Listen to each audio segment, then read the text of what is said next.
Hello students, welcome back. आज हम आपकी पुस्तक काव्य मंजरी का 8वां भाग जो है उद्यमी नर वह पढ़ने जा रहे हैं, जो कि रामधारी सिंह दिनकर जी के द्वारा लिखी गई है। क्या है? इतना कुछ है भरा विभव का कोश प्रकृति के भीतर, निज इच्छित सुख भोग सहज ही पा सकते नारी नर, सब हो सकते तुष्ट एक साथ सब सुख पा सकते हैं, चाहे तो पल में धरती को स्वर्ग बना सकते हैं। छिपा दिए सब तत्व आवरण के नीचे ईश्वर ने संघर्षों से खोज निकाला उन्हें उद्यमी नर ने। ब्रह्मा से कुछ लिखा भाग्य में मनुज नहीं लाया है, अपना सुख उसने अपने भुजबल से ही पाया है। यहाँ पर कवि क्या कहते हैं कि ईश्वर ने मनुष्य के सभी सुख साधन पृथ्वी के अंदर सहेज कर रख दिए हैं। उस प्रकृति के द्वारा प्रदत्त संसाधनों से सभी मनुष्य संतुष्ट हो सकते हैं और एक समान सभी सुख पा सकते हैं। यदि सभी मनुष्य चाहे तो एक पल में पृथ्वी को स्वर्ग के समान सुंदर और सुखद बना सकते हैं। ईश्वर ने अनेक मुख्य तत्व पृथ्वी के अंदर छिपाकर रख दिए हैं और उनको उद्यमी नर ने अपने परिश्रम से खोज निकाला है। मनुष्य ऊपर से ब्रह्मा के हाथ से कुछ लिखवा कर नहीं लाया है। हम बोलते हैं ना, सब कुछ ऊपर भगवान ने लिख के दिया है। तो यहाँ पर क्या कवि कह रहा है कि कोई भी जो है वह ऊपर से ब्रह्मा से नहीं लिखवा कर लाया है, अर्थात भाग्य जैसी कोई चीज़ लिख कर ब्रह्मा ने नहीं दी है। जो कुछ सुख साधन मनुष्य ने इकट्ठे किए हैं वे सब अपनी भुजाओं की शक्ति से इकट्ठे किए हैं, अर्थात परिश्रम करके अपने लिए धन धान्य जो है वह मनुष्य ने प्राप्त किया है। प्रकृति नहीं डर कर झुकती है कभी भाग्य के बल से, सदा हारती वह मनुष्य के उद्यम से श्रम जल से।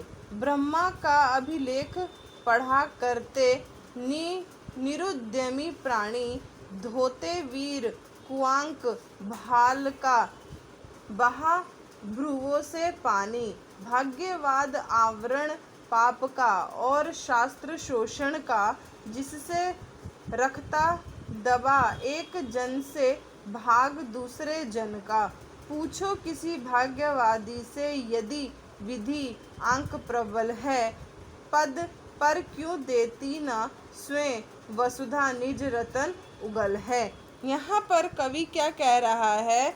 कवि कहता है कि किसी का भाग्य देखकर पृथ्वी झुकती नहीं है, वह तो केवल मनुष्य के कठिन परिश्रम और पसीने से ही हार मानती है, अर्थात परिश्रमी मनुष्य ही धरती से अपनी इच्छित वस्तु पा सकता है। जो परिश्रम नहीं करते हैं वे भाग्य का रोना रोते रहते हैं, लेकिन परिश्रमी मनुष्य अपने बुरे भाग्य को भी अपने श्रम के बल से बदल देते हैं, अर्थात अच्छा कर देते हैं। भाग्यवाद तो पाप का आवरण है और शस्त्र मनुष्य से दूसरे मनुष्य का शोषण करवाते हैं। कवि कहता है कि यदि हम किसी भाग्यवादी मनुष्य से पूछें कि यदि भाग्य में लिखा है तो वह पृथ्वी अपने अंदर दबे हुए रत्नों को क्यों नहीं उगलकर बाहर कर देती, उन्हें प्राप्त करने के लिए मनुष्य को परिश्रम क्यों करना पड़ता है। उसके बाद क्या है? उपजाता क्यों विभव प्रकृति को सींच वह जल से, क्यों ना उठा लेता निज संचित कोश भाग्य के बल से। एक मनुज संचित कराता है अर्थ पाप के बल से और भोगता उसे दूसरा भाग्य के छल से।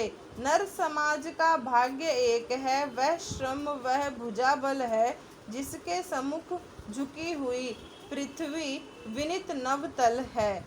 जिसने श्रम जल दिया उसे पीछे मत रह जाने दो, विजित प्रकृति से सबसे पहले उसको सुख पाने दो। अब यहाँ पर कवि क्या कह रहा है? कवि कहता है कि परिश्रम से ही मनुष्य जो है वह पृथ्वी से अन्न और रत्न जो है वह खोज कर निकाल सकता है, क्योंकि बिना परिश्रम के तो कुछ भी नहीं मिलता है।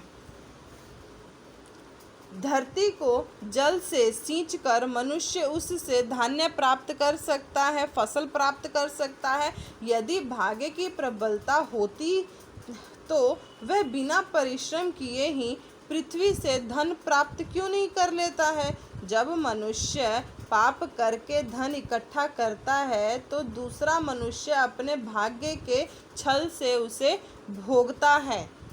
क्योंकि अगर मान लो मेरे पास कोई अच्छी चीज़ है और दूसरा मनुष्य जो है वो थोड़ा सा बुद्धिमान है, तेज़ है, और वह चाहे तो छल से जो है मेरे पास जो भी वस्तु है वह उसे ले सकता है। उसी प्रकार यहाँ पर भी कहा गया है कि दूसरे का कमाया हुआ धन अपरिश्रमी मनुष्य यह कहकर भोगता है कि उसके भाग्य में लिखा ही नहीं है।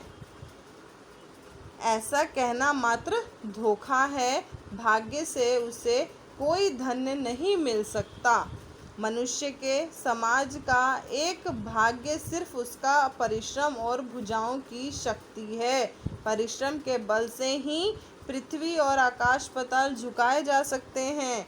जिस मनुष्य ने अपने परिश्रम से पृथ्वी को जीता है, अर्थात अपने परिश्रम से सभी सुख सुविधाएं जो हैं वह अपने जीवन में पा रहा है, उन पर सर्वप्रथम उसी का अधिकार है, उसे उसने प्राप्त किया है। ऐसा न हो कि कोई अपरिश्रमी व्यक्ति जो है उससे वह चीज़ छीन ले।